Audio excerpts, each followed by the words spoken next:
Rueda sonido. Rodando. Rodando. Claqueta. Crisis Derecho Internacional, escena 3, toma 4. 3, 2, 1. Bueno, siguiendo esta línea, la siguiente pregunta es: ¿qué opinión tienen sobre el caso de Gaza a la luz del derecho internacional y si en su concepto hay genocidio en Gaza? Bueno, yo creo que hay que analizar también un aspecto, y es que esto es ajeno al derecho internacional, lo que pasa con Gaza. O sea, es decir, la naturaleza de esa intervención no está amparada por el derecho, con lo cual uno podría decir, estamos en el marco conceptual de identificar si esto es parte del derecho o no.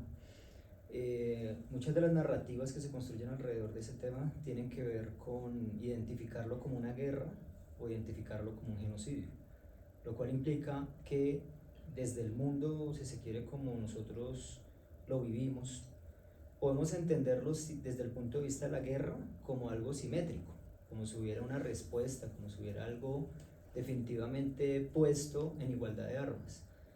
Y eso implicaría pues una lectura que da pie para que se entienda desde el punto de vista del derecho internacional, desde el DIH.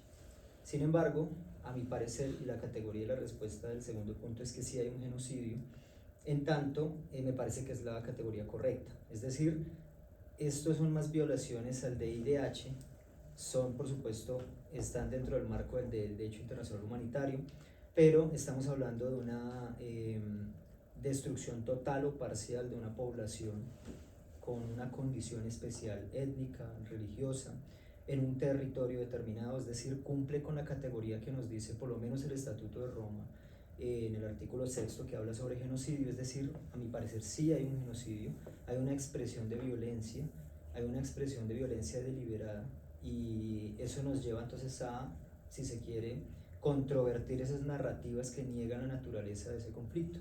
En efecto, hay un abuso, una suerte de matoneo internacional, y creería que esa sería como la postura que tengo frente a ese tema. Muchas gracias. Usted, doctor Dávila.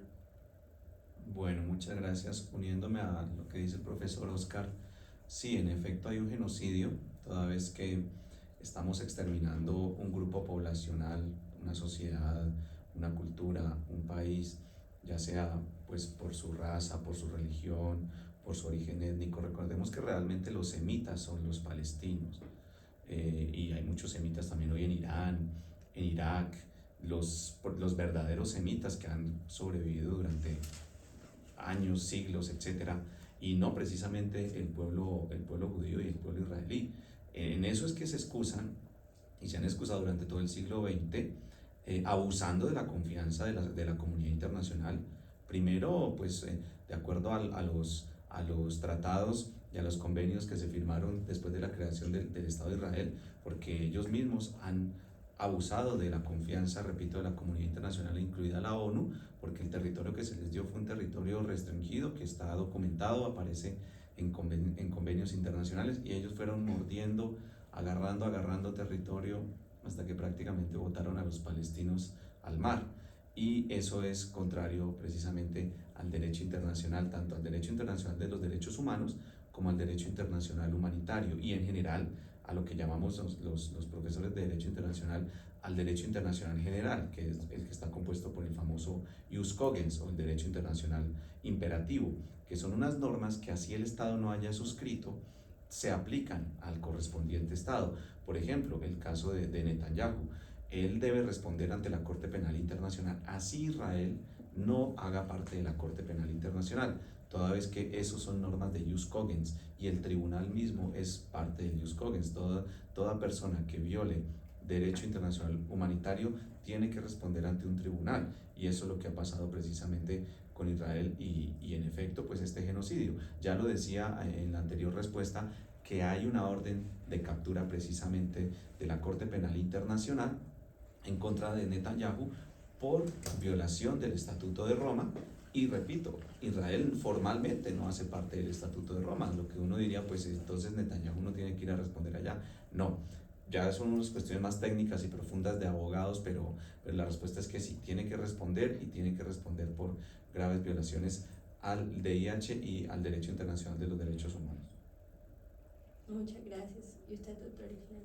Bueno, pues me uno a lo que mis compañeros de mesa indican y adicionalmente quiero colocar un énfasis para no ser reiterativo. El elemento de la tipicidad que hablamos en derecho penal pues se cumple totalmente, como le dijo el profesor Oscar, y adicionalmente este genocidio que estamos viendo y que estamos presenciando en Gaza realmente tiene el origen histórico que nos dice el profe Dávila, pero adicionalmente tiene un componente muy importante, y es que si hacemos una reflexión de quiénes son los que hacen las leyes a nivel internacional, los ganadores de la Segunda Guerra Mundial hicieron las leyes, hicieron el derecho internacional de los derechos humanos, hicieron el derecho internacional de los público en general, como dice el profe, pero además son quienes lo están incumpliendo, quienes más lo están incumpliendo.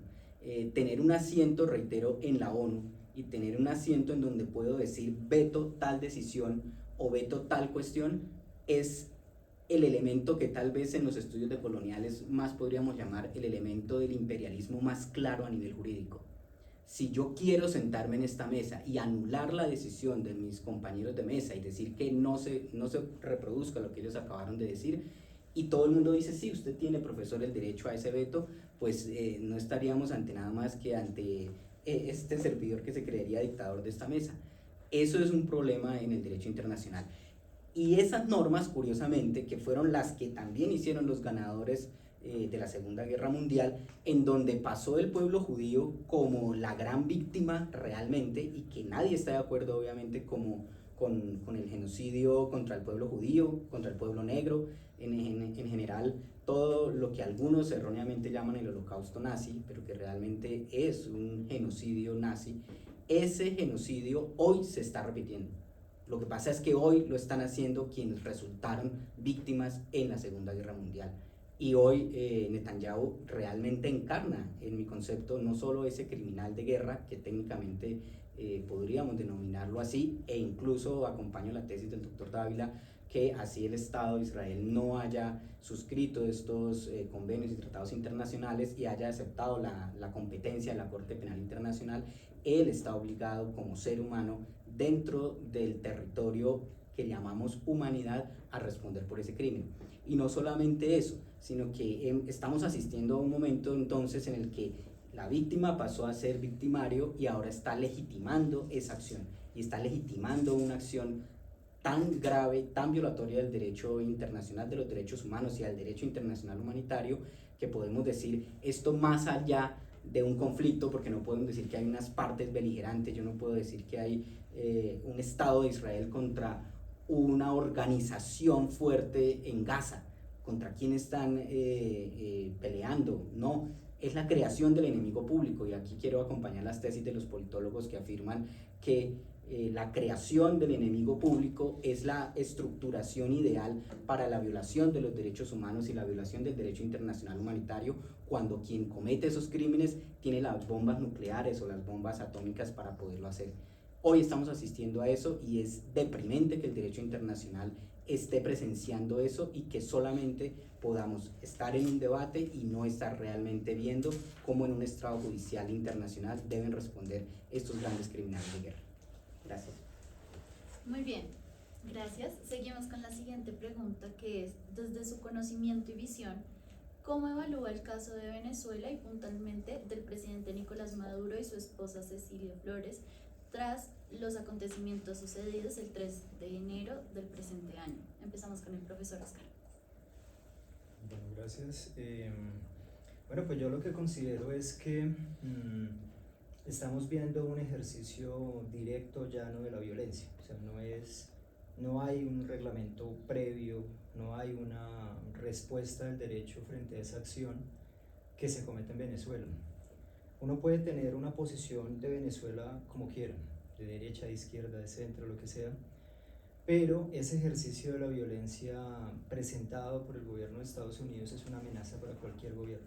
O sea, es decir, el hecho de que se presente de esa manera, desde ese ejercicio arbitrario, directo, un tanto pedante y arrogante, significa que todos los estados de América en este momento pueden caer víctimas también de ese ejercicio. Y básicamente podemos nosotros acá señalar que están defendiendo entre comillas la democracia, que están defendiendo estos valores de la seguridad, todos estos tipos de retóricas, pero digamos que el ejercicio es peligroso, el ejercicio es bastante peligroso. Me pone a pensar un poco como en una frase, me acordé de una frase que decía un prócer colombiano, Rafael Uribe, decía que cuando la libertad no es garantía para uno, no es garantía para nadie. Y en efecto creo que eso está pasando, que en este momento este ejercicio arbitrario se puede extender al mundo, y creo que eso también implica una mala lectura de ese gobierno. Es un gobierno que en este momento tampoco tiene los frenos y contrapesos balanceados dentro de sí, lo cual implica que las lecturas internacionales las está leyendo desde el punto de vista del matoneo, y eso le va a costar. Creo que eso le está costando en este momento. De pronto ese triunfalismo que tiene con Irán de pronto va a tener una repercusión, pero bueno, eso ya creo que es otra discusión. Entonces en ese caso creo que ese sería como mi respuesta, mi tentativa de respuesta. Muchas gracias. El profesor Isla. Gracias. Bueno, particularmente pues considero que en el caso de Venezuela estamos asistiendo ante otra forma de expresión de esa manera colonial como Donald Trump trata realmente a los que deberían ser homólogos, sinceramente. Y particularmente en ese caso, y nos llama la atención porque en derecho penal, incluso allá en nuestros primeros semestres de derecho penal y procesal penal, se estudia mucho un tema importantísimo, es el tema de la competencia y la jurisdicción. Si estamos hablando de la supuesta captura de Nicolás Maduro, tendríamos que hablar fundamentalmente del órgano competente y de dónde está la jurisdicción de ese órgano para poder llevar a cabo la supuesta orden de captura. Como lo dice el profesor Dávila en la anterior intervención, hay una orden de captura internacional emitida por un órgano competente y con jurisdicción, que es la Corte Penal Internacional en el caso Netanyahu. En el caso Nicolás Maduro no. Particularmente, y lo debo decir porque es mi convicción clara al respecto, el caso Nicolás Maduro es un secuestro y el de su esposa también. Eso es un crimen internacional, es un secuestro y no es una captura. Que los medios tradicionales de comunicación intenten decirlo respaldando estas lecturas y estas narrativas es otra cosa. Pero fundamentalmente lo que hay en concepto de este servidor es un secuestro. Y ese secuestro de estas dos personas, de estos dos ciudadanos, pues carecen precisamente en términos de la supuesta captura de un órgano competente. Hay un juez de Estados Unidos que está procesando a alguien. ¿Y quién es el juez de Estados Unidos para procesar al señor presidente de la República de Venezuela? Independientemente del debate que tengamos, como lo dice el profe Oscar, sobre el régimen que hay allí o el gobierno, o como lo quieran llamar. ¿Quién es él para procesar aquí a las señoritas, a los profesores, en fin? ¿Quién es él para juzgarlo? ¿Tiene competencia? ¿Tiene jurisdicción? No hablamos en el derecho penal, allá en lo más básico, de algo que se llama el juez natural. El juez natural es aquella persona investida de las facultades legales y constitucionales para que pueda emitir un juicio de valor jurídico, porque uno puede emitir juicios de diferente valor político, social, en fin, un juicio, y valga la redundancia, un juicio de valor jurídico dentro de una jurisdicción y porque es competente. Y en este caso brilla por su notoria ausencia la competencia y la jurisdicción, tema importantísimo en cuestión penal. Pero adicionalmente, si le queremos colocar una lectura que trascienda lo penal, pues por supuesto que aquí no van de ninguna manera a salvar al bravo pueblo que el yugo claudicó, que el yugo acabó, como dice el himno de Venezuela, sino que van es por su petróleo. Eso es básico y hay que leerlo. La lectura jurídica la tenemos, pero también hay que hacer una lectura política y económica. ¿Por qué están bombardeando a Irán? ¿Porque quieren llevar la sana, sabia y sacrosanta democracia occidental? No, es porque hay petróleo, es porque hay intereses minerales, es por otras cosas, igual que en el caso de Venezuela. Por tanto, recogiendo a nivel jurídico, absolutamente claro en mi concepto que hay un secuestro flagrante, violando todas las normas del derecho internacional, y adicionalmente una cuestión política que se quiere vender como el gran salvador de Venezuela y ahora próximamente de Cuba, cuando realmente están de fondo detrás de su petróleo. Si Venezuela no tuviera petróleo y estuviera sentado sobre sencillas y llanas ruinas, no les interesaría nada si allá hay o no una democracia. Gracias.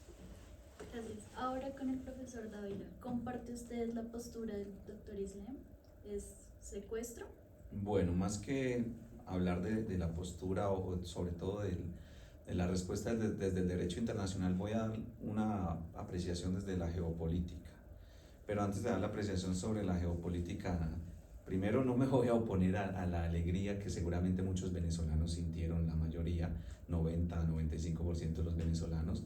Dos, cuando uno está en temas espinosos es mejor aclarar cosas para que no queden por ahí en el aire después cositas. Maduro era un dictador, yo tuve la oportunidad de ir a Venezuela en el año 2022, en el año 2025, a mediados del 2025, y la verdad es que el pueblo estaba completamente sometido, una miseria total, todos lo sabemos, basta googlear, el salario mínimo de Venezuela no llega a $1 al mes, gente muriendo de hambre, esa cosa que se llama el helicoide, los invito a los televidentes o a los escuchas a que busquen qué es eso es una cosa aberrante que pagarán algún día, porque yo sé que no van a pagar los responsables, pero de pronto algún día pagarán, al menos el mismo Maduro allá en su cárcel ya estará pagando.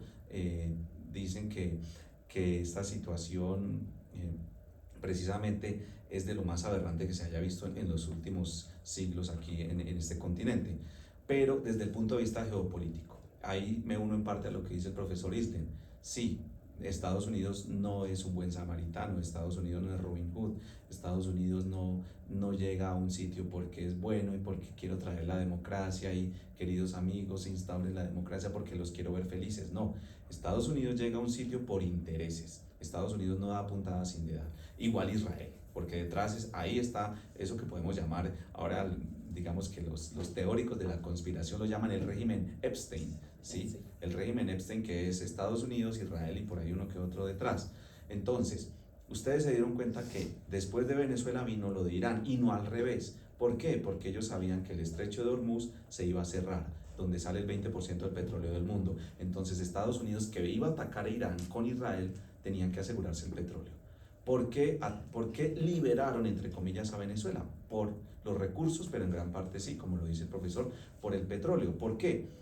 Porque sin petróleo, ¿con qué alimento mi gente? ¿Con qué le pongo gasolina a los aviones que yo estoy mandando para allá? A los barcos de guerra y no guerra, porque también necesito alimentar todo. Prácticamente hoy toda la economía es una economía fósil. Entonces, Estados Unidos hace lo de Venezuela porque iba después por Irán. De hecho, busquen hacia dónde fue el primer buque de petróleo que salió de Venezuela después de la intervención. ¿Hacia dónde fue? No fue para Estados Unidos, ni tampoco se quedó ahí en Venezuela. Entonces, eso es geopolítica, lo hacen estratégicamente para montar en el poder a unas personas que van a ser serviles a sus intereses, que son los que están ahorita ahí en Venezuela, pero ellos que no se alegren, no crean que van a durar ahí toda la vida. En cualquier momento, cuando no les estén sirviendo, les mandan un bombazo como hicieron con el presidente de Irán, punto.